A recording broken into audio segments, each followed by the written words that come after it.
in summary, and I've learned a lot actually. So it's kind of crazy. It's just that there were some days I worked 12 hours straight. Okay. Yeah, so my first week at Design Lab, I got an email directing me to their Slack community, and then you're connected with your cohort.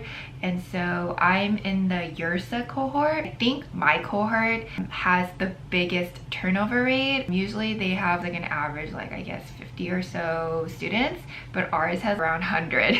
And so there's a lot of people. That was really cool though, to like communicate with everyone. You also get a link to the main page where you're doing your coursework. If you've already taken the short course for Design Lab, like UX Foundations is the one I took, it seemed like a pretty seamless transition from that short course to the bootcamp. And so I feel like even then to like that first week's assignment, a lot of it was like reiterations from the short course, but obviously it would have changed like the topic. For example, like it asked you to like reproduce a landing page. They give you an example, and then overall like the first week there's like a webinar orientation showing you, giving you the brief rundowns of the program and answering any questions. There's also like a separate live Q&A about group critiques. In UX Academy, you have the opportunity to share your work with other students.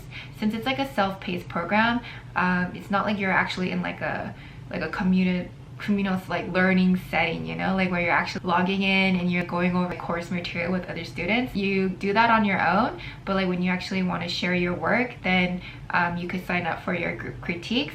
And for me, who's like a full-time student, group critiques are mandatory, and so you need to schedule one. Like there's a calendar availability for group critiques. And then you just like choose which day, and if you click on which day, it gives you like different time slots, and you choose which time slot is best for you. And so like, and different facilitators lead each group critique, and I think average, I feel like there are around like 6 students for each group critique. To even get credit, you have to participate by giving other students feedback, or you can also like share your own work to receive feedback. And then I communicated with my mentor for the first time. And with my mentor, for a full-time student, you meet with him or her twice a week. And so my mentor prefers to have like a set schedule of like when we're meeting. So I'm meeting my mentor on Tuesdays and Thursdays. So the second week, I was doing a lot of research. They just kind of push you into starting research for a project. They give you like 3 different topics to choose from for your first project. And the first one is called Mirror. The second one is called Costs. And the third one is called Zeet.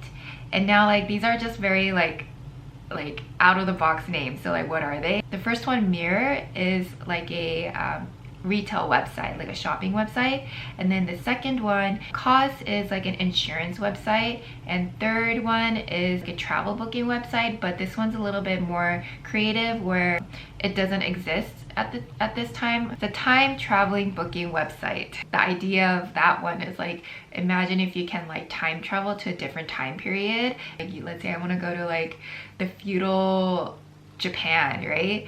Like an Airbnb almost, or like Expedia kind of stuff. So that's a cool idea, but I say this, but like I didn't do that one. I chose Mirror, which is the shopping website, because I feel like in relationship to like my background and like future opportunities, the shopping website kind of is more relatable to me. My last job was like I worked in executive team for a fashion brand. I think it'll be really cool to like help someone who is starting a brand of their own and they want to make a shopping website, and I could help that person. I find that kind of fun, and so just kind of seeing what opportunities may come my way and what could be more fun for me and what is more relatable to me. Those were the things that I asked myself before deciding on one of those topics. For research, you first go through secondary research and primary research. What I did for secondary research was market research, kind of like looking around like what's in the market, what the trends are for shopping websites, or like just shopping in general between online and in person. And then also looking at competitor analysis. by looking at other online shopping websites, and my primary research was based on one-on-one interviews.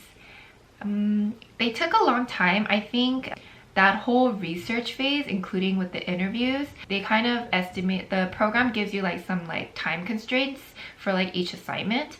And so for assignments, or what they call deliverables, they're sometimes like an average, I think like 2 hours or something, or like for the research, they capped it to 8 hours, but it's not like you're gonna get in trouble if you go over 8 hours. It's just that like they give you like a suggested time constraint to kind of push you and let you know like, hey, don't spend all day on this deliverable.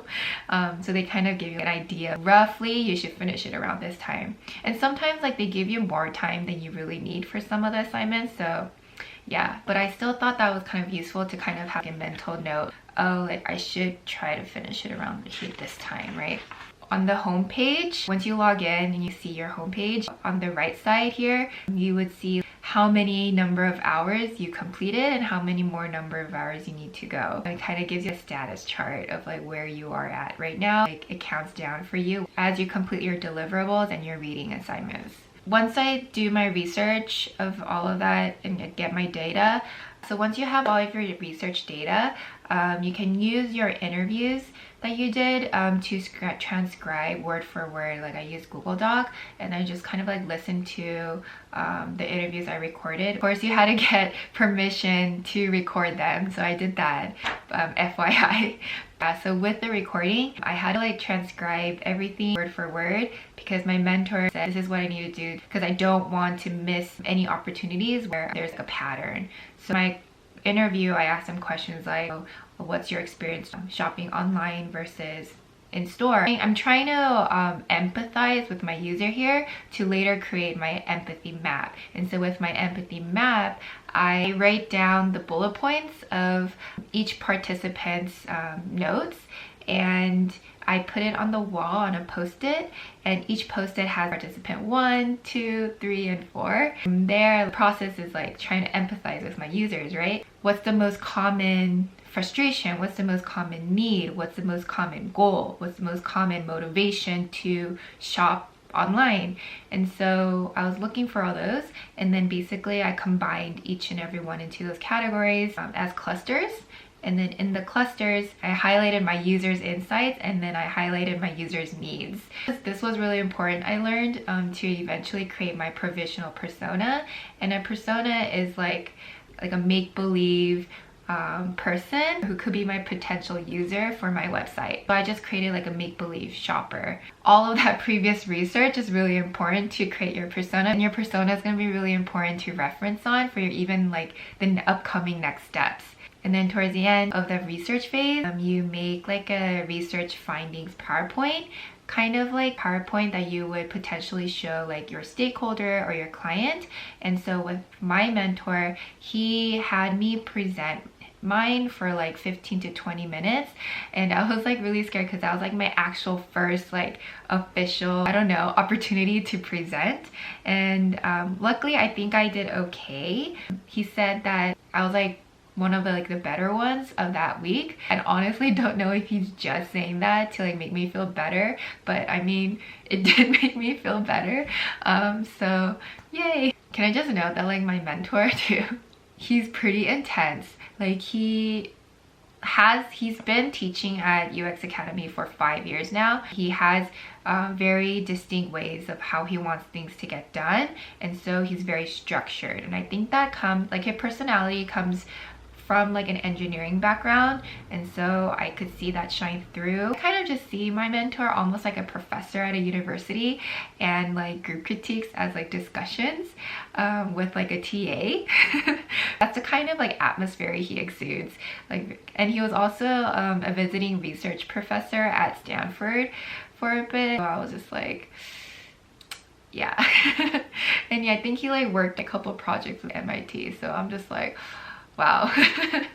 So he could be kind of intense in a way where he's very thorough. I find that I got lucky with my mentor because he gives really great feedback, because I've seen other students in my cohort who have already changed mentors. And at Design Lab, if you don't like your mentor, like no questions asked, like you could change your mentor whenever you want. They just recommend for you to decide early on, because you don't want to change your mentor when you're like really late in the program, right?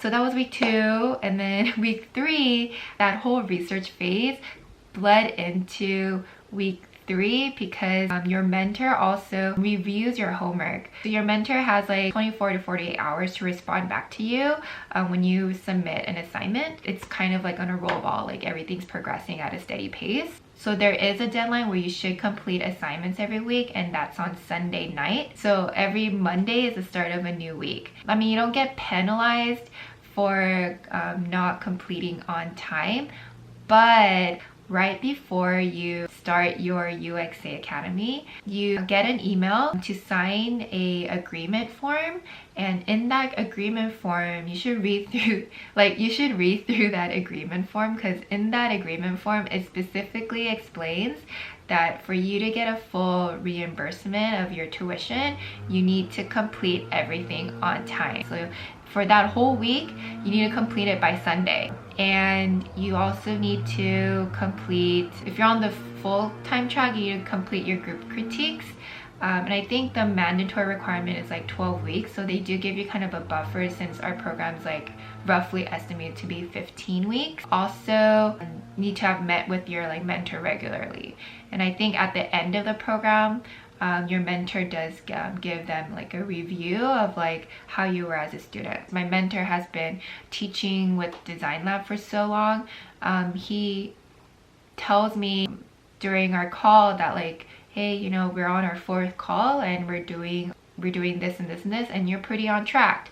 And I'm like, okay, cool. So towards the end of week 3, there was an activity to do some card sorting. I asked participants to sort like around 30 different cards with like keywords for clothing items, and see how they like to sort it. And then Design Lab recommended for me to use Optimal Sort, and it's an online website where you can create different cards, and it already gives you full analysis of all the results, which is really cool. And then there are dendrograms and like 3D charts and graphs that are already made for you, which is quite convenient.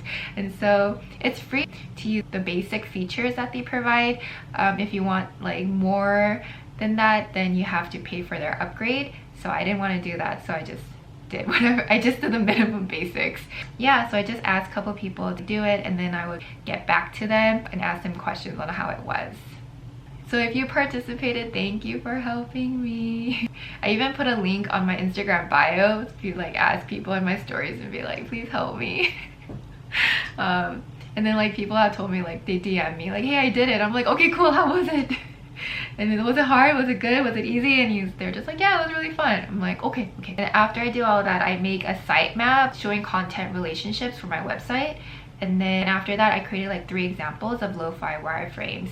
And so these are just like sketches of like the website design. And then now going into week 4, I'm kind of worried that I don't know if I'm gonna finish on time. I'm gonna still try really hard. I'm currently on week 4, so it's not like I actually like finished anything. But week 4 is basically about like interaction design, creating my task and user flow, creating my wireframes, responsive design, and then prototype. And so I have to do all of that in 1 week for the first time. Yeah, and then that is the month at Design Lab. I also kind of looked at next week's. And next week I'm going to get into the UI, which I'm actually really excited about, because although I don't really have like graphic design background, I do feel like I'm more of like a visual person. I don't know if I have the talent for it yet though, so we'll see. But yeah, I think that'll be really cool. Making our own icons, logos. So we're going to look at designing icons, logos, UI kits, style tiles. Yeah, I feel like that'll be really fun. So just hurtling in this last week and going into the UI.